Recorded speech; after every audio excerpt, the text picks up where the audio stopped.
daw naging Diyos si Jesus? Kung inaamin niya sa Juan Kapitulo 8:40 na siya'y tao. Juan 8:40. Ito po ay pangungusap mismo ng Panginoong Heso Kristo. Ito po. Ngunit, ngayoy pinagpipilitan ninyong patayin ako na isang taong nagsasalita sa inyo ng katotohanang narinig ko sa Diyos. Ano sabi niya? Ako na isang tao. Eh, di tapos na. Usapan dapat. Siya may sabing siya tao eh. At sinabi naman sa Oseas Kapitulo 11, versikulo 9, Oseas 11:9 po. Pakinggan po ninyo. Hindi ko isasagawa ang kabangisan ng aking galit. Hindi ako babalik upang ipahamak ang Efraim sapagkat ako'y Diyos at hindi tao. Ang tunay bang Diyos pumapayag na siya po'y Diyos na tao pa? Ba hindi? ating pagsagot sa kanilang mga argumento, daming nagalit. Huwag kayong magalit. At sa kanilang galit, nagkomento pa, siguro nabasa ninyo. Sabi ng ilan, abay, Mr. Talibong, buhay ka pala hanggang ngayon. Oh, huwag kayong magalit. Pakinggan at buksan ninyo ang inyong isipan. Huwag kayong brainwash. Ano ba ang sabi ng ministro ni Manalo kaugnay sa brainwash? Ito. Alam niyo, madaling makilala yung brainwash eh. Pag sinabi pong brainwash, sarado ang isip, yung maling ginagawa nung kanyang tagapangaral o mangangaral, hindi niya makita. Yan pala ang brainwash. Yung maling aral, di makita. Kaya, buksan ninyo ang inyong isipan sa ating pagsagot dito. Huwag kayong magalit. Alam niyo naman yung galit, kaninong kampon yon. Kaya, sa pagkakataong ito, mga kapatid, ating sasagutin, lalo na ang argumento ng INC na kung inaamin na si Jesus ay tao sa Juan Kapitulo 8:40 at sinabi naman sa Oseas Kapitulo 11:9 na ang Diyos ay hindi tao, kaya ang tanong, bakit itinuro ng simbahang Katoliko na si Kristo'y Diyos? Samahan ninyo.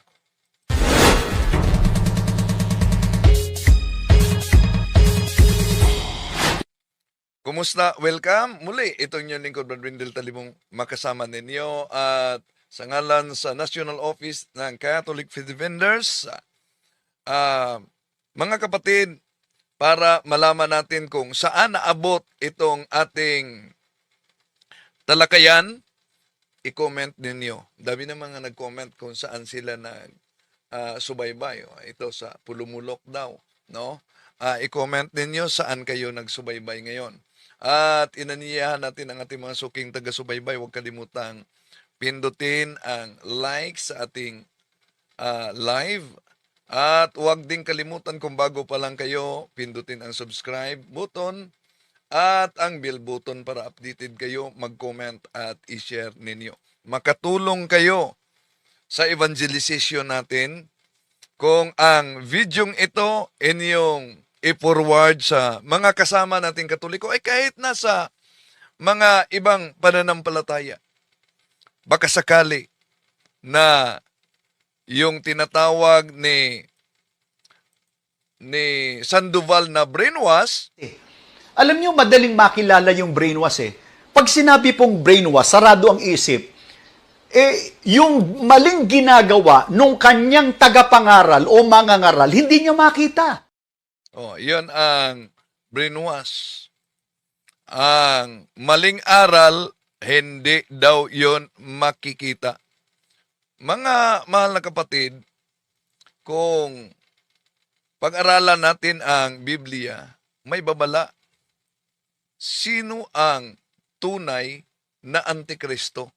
Alam niyo ba, sa Biblia may babala na. Ikalawang Juan, sadali muna. No, ikalawang Juan, Kapitulo 1, versikulo 2. For many deceivers have gone out into the world. those who do not confess that coming of Jesus Christ in the flesh, such a one is a deceiver and the Antichrist. Sino daw umano ang Antikristo? Sino daw ang mga sinungaling? Nalilitaw sa mundong ito. Yung hindi umano naniniwala at nagpahayag na ang ating Panginoong Hesukristo ay nagkatawang tao. Sila ang mga sinungaling at Antikristo. Yun ang mabasa natin, mga kapatid. No? So, sa mga nagsubaybay natin, na salungat man ang inyong pananampalataya, huwag kayong magalit. Yung iba nagkukomento, buhay ka pala hanggang ngayon talibong. No? Siguro nabasa ninyo yan.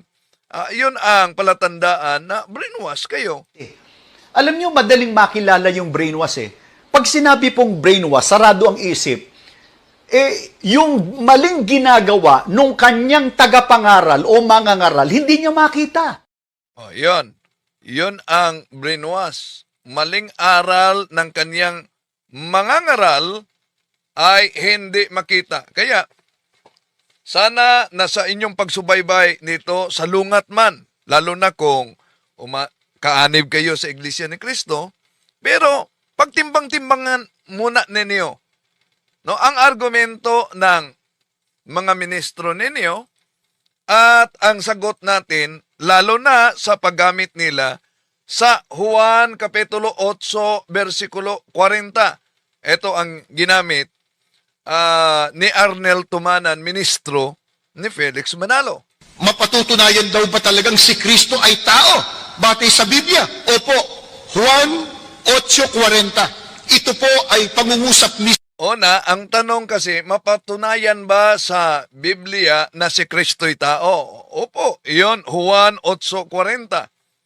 Pero di nabasa diyan na ang ating Panginoon Kristo ay hindi Diyos. Dahil, alam naman natin na ang ating Panginoong Kristo ay tunay na Diyos at tunay na tao. Pero tuloy muna natin. Ng Panginoong Heso Kristo. Ito po. Ngunit, ngayoy pinagpipilitan ninyong patayin ako na isang taong nagsasalita sa inyo ng katotohanang narinig ko sa Diyos. Siguro naman, kumbaga, sa kasabihan nga nila, tapos na boxing dapat dito eh. Hindi pa tapos ang boxing dito, no? Nang nabasa niya para patunayan na si Kristo'y hindi Diyos, nabasa lang ang Juan Kapitulo 8:40, mga kapatid, na sinabi ng ating Panginoon Kristo, datapuat, ngayoy pinagsisikapan ninyong akong patayin na taong sa inyo'y nagsasaysay ng katotohanan. So, ang konklusyon dito ni Arnel Tumanan, tapos na daw. Sa kasabihan nga nila, tapos na boxing dapat dito eh. Kasi si Kristo po mismo nagsasalita eh. Ano sabi niya? Ako na isang tao. Di tapos na, usapan dapat. Siya may sabing siya tao eh. Anong uring tao siya? Na isang taong nagsasalita sa inyo ng katotohanan na aking narinig sa Diyos. Okay. Tapos na nga ba ang boxing ayon kay Mr. Arnel Tumanan ng Iglesia ni Cristo sa paggamit niya sa Juan Kapitulo 8:40 na aking sinasabi sa inyo, ang katotohanan na aking narinig sa Diyos, na ako'y isang taong nagsasabi sa inyo ng katotohanan. Tapos na ba ang boxing? Hindi. Dahil ang Juan Kapitulo 8:40, mga kapatid, hindi ito nagtanggi, hindi ito pagtanggi ng ating Panginoon Kristo na siya'y Diyos. Kundi ang Juan Kapitulo 8, versikulo 40, yon ang pagpapatunay na siya ay tunay na nagkatawang tao.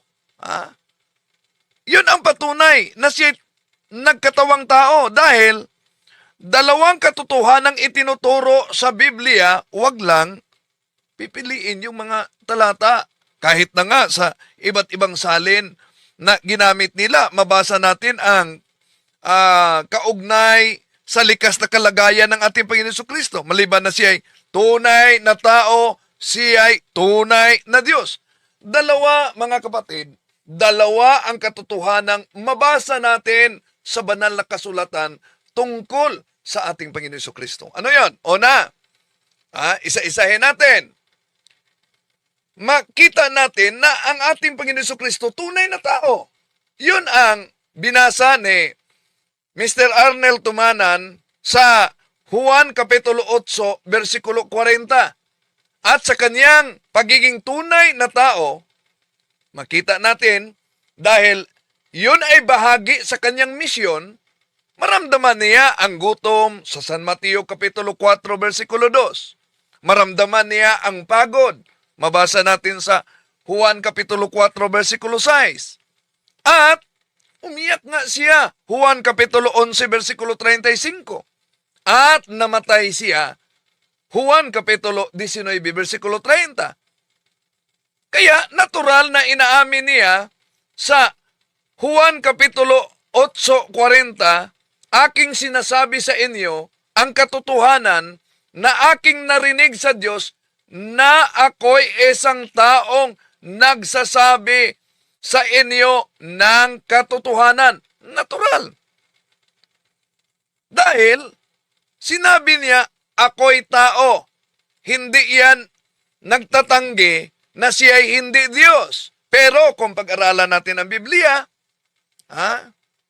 wag lang ninyong magiging bias, mga kapatid, lalo na brainwash. Sabi ni Mr. Sandoval, pag-aralan ng mabuting Biblia. Di ba?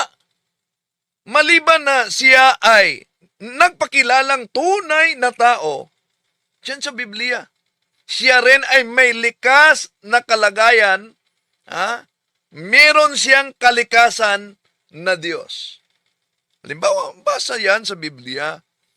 Juan Kapitulo 1, versikulo 1. Salita ng Diyos. At ang salita ng Diyos ay Diyos. Juan Kapitulo 1, versikulo 14. Ang salita ng Diyos ay nagkatawang tao. Deklarasyon sa pananampalataya ni Santo Tomas. Juan Kapitulo 20, versikulo 28. Tinawag siya ni Santo Tomas, Panginoon ko at Diyos ko. Alam naman ninyo, ang palusot diyan sa INC, na si Tomas daw umano, nagulat. Nang sinabi niya, Panginoon ko at Diyos ko. Ikumpara ninyo kung magulat ba ang isang tao, ang kaniyang sasabihin, Panginoon ko at Diyos ko? O kung ang isang tao ay magulat, ang sasabihin niya, Diyos ko po. Pero, sa Pilipos Kapitulo 2, versikulo 6, malinaw, si Kristo'y nasaan yung Diyos? Nagulat pa ba yan? Kolosas Kapitulo 2, versikulo 9, sa kaniya nananahan ang kapuspusan ng pagka-Diyos na nagkatawang tao. Kolosas 2:9. Kaya mga mahal na kapatid, kung totoosin natin, ang Diyos na salita, sa Grego logos, ay nagkatawang tao. Kaya siya Diyos sa kalikasan, tao sa pagkakatawang tao, mga kapatid. Yun ang tinatawag na incarnation. So, ngayon, bakit ba sinabi ng ating Panginoong Hesukristo sa Juan Kapitulo 8:40 na siya'y tao? Bakit? Una, bakit sinabi niya na siya'y tao? Dahil sa layunin niya sa kaniyang pagparito sa mundong ito upang mamatay para sa kasalanan ayon sa Hebreo Kapitulo 2:14. Hindi maaaring mamamatay ang Diyos. Kaya kailangan niyang magkatawang tao. Juan Kapitulo 1, versikulo 1, Juan Kapitulo 1, versikulo 14. Upang maging tagapamagitan, unang Timoteo Kapitulo 2, versikulo 5. Upang makita at maranasan natin ang Diyos, Juan Kapitulo 1, versikulo 18. So, nagsasalita siya sa Juan Kapitulo 8, versikulo 40, mga kapatid, bilang nagkatawang tao, hindi bilang pagtanggi sa kanyang pagka-Diyos.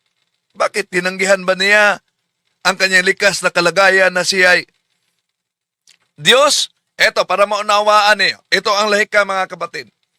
Kung sasabihin ng isang presidente, halimbawa ang presidente, sasabihin niya, ako ay isang sundalo. Ibig bang sabihin, mga kapatid, hindi na siya presidente? Hindi. Maaari pa rin siyang presidente kahit nagbihis siyang sundalo upang gampanan ang isang misyon. Ganon din ang ating Panginoon Jesucristo. Diyos na nagkatawang tao upang iligtas tayo. Tanong, ito din ang mga panglitong tanong ng mga ministro ni Felix Manalo. Alam niyo, ano ba yung panglitong tanong niya?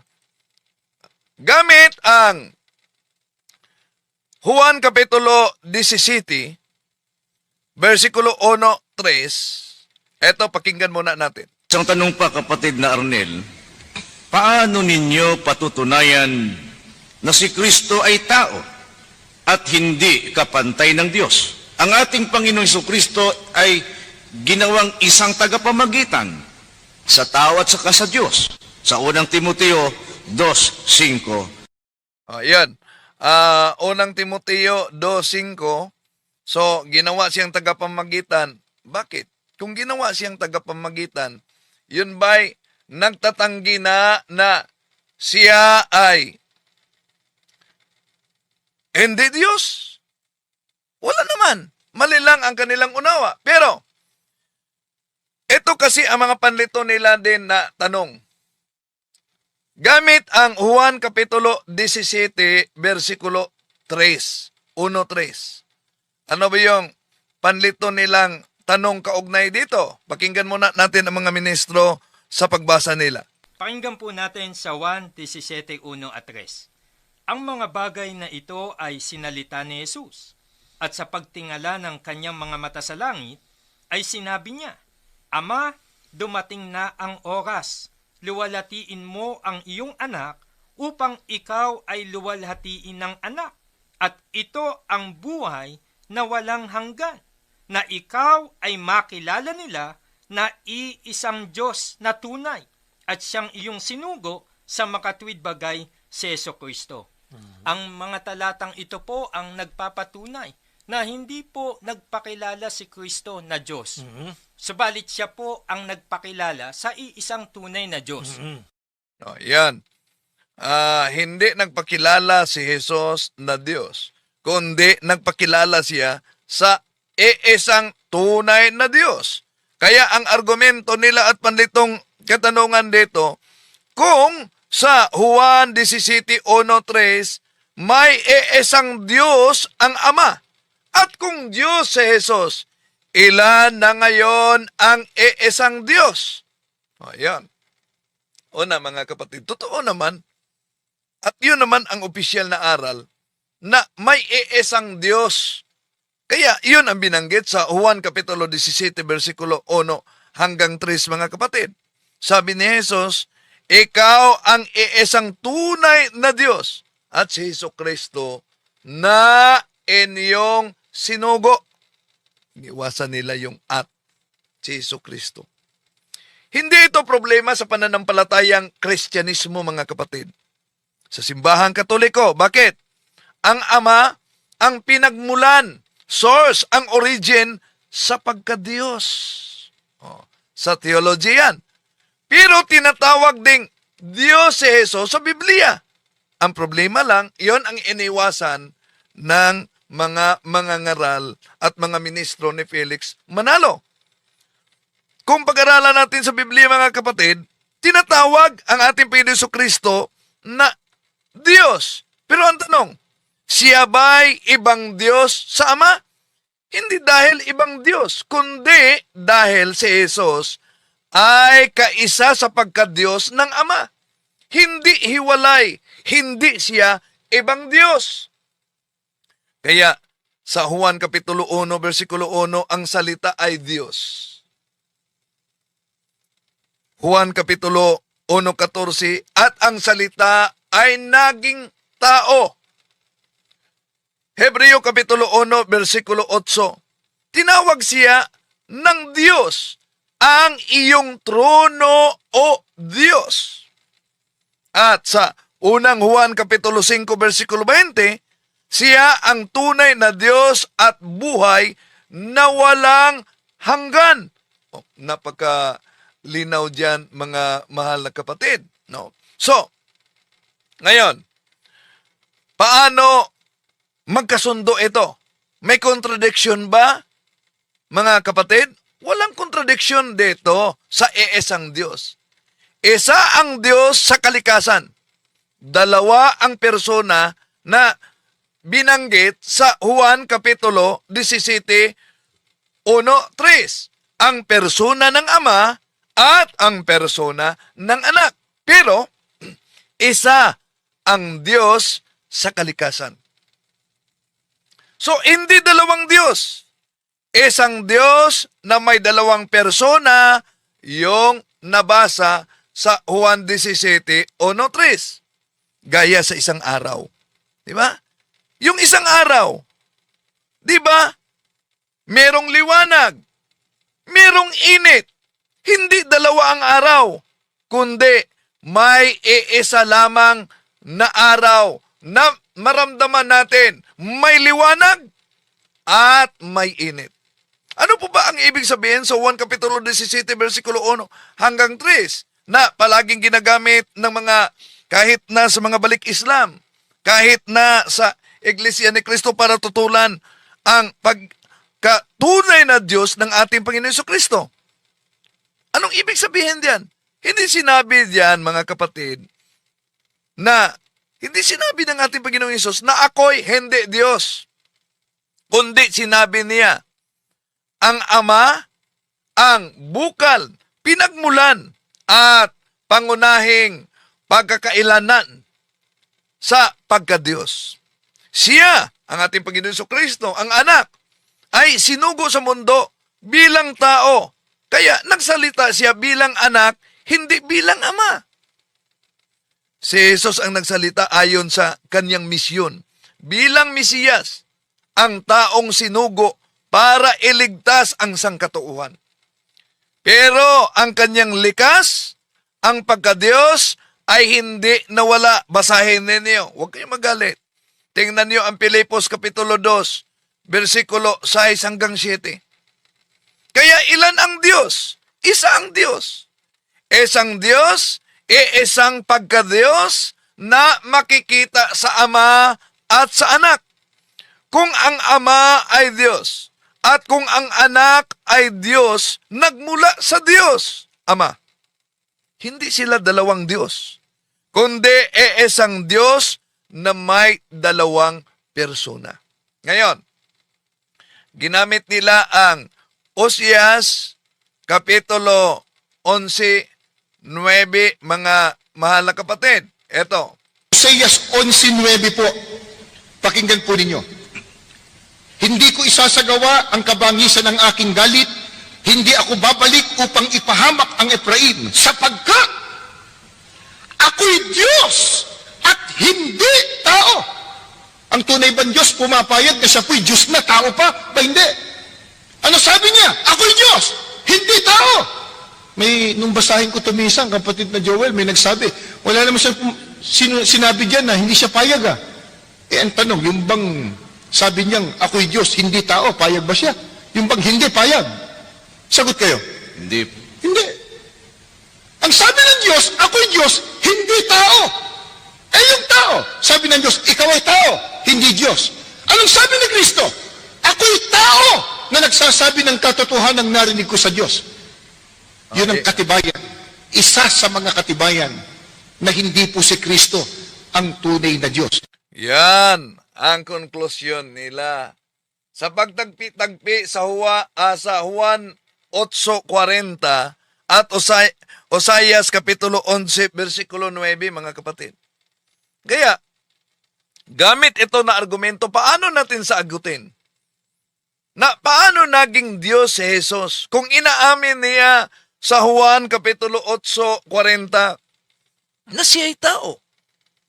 At sinasabi naman sa Oseas Kapitulo 11, versikulo 9, na ang Diyos ay hindi tao. Paano natin yan mapapatunayan, mga kapatid, at sagutin? Una, malinaw at maliwanag talaga, mga kapatid, kung ano ang turo sa banal na kasulatan kaugnay sa ating Panginoong Hesus. Siya ay tao, nasa banal na kasulatan niyan, pero nasa likas na kalagayan niya ang pagiging Diyos. Pilipos Kapitulo 2, versikulo 6 hanggang 7. So, si Jesus, inihayag niya ang kanyang pagkatunay na tao, Juan Kapitulo 8:40, ngunit ngayon, sumikapan ninyong patayin ako na isang taong nagsasabi sa inyo ng katotohanan. Narinig ko sa Diyos. Malinaw si Jesus nagpatunay niyan. At hindi ito tinatanggi, mga kapatid, ng sino mang Kristiyanong nag-aaral na ang ating Panginoon Jesucristo ay hindi Diyos. Bakit? Una, siya'y Diyos na nagkatawang tao, incarnation. Dahil kung pag-aralan natin ang Biblia, diyan sa Biblia, si Jesus ay may dalawang kalikasan. Siya ay tunay na tao at sa kaniyang pagkatawang tao, ipinanganak, nagutom, napagod, umiyak, namatay. Siya ay Diyos sa kalikasan, bago siya nagkatawang tao. Ito'y mabasa natin sa Juan Kapitulo 1, versikulo 1, ang verbo ay Diyos. Ang verbo ay kasama ng Diyos, ang salita.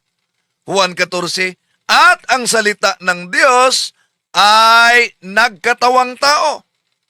Kaya sa Pilipos Kapitulo 2, versikulo 6 hanggang 7, siya ay nasa anyong Diyos ay hindi nagpipilit, kundi nag-anyong tao. Kaya, mga kapatid, napakalinaw sa teolohiya na Diyos nag-anyong tao, hindi tao na ginawang Diyos. Tandaan natin, yon ang incarnation.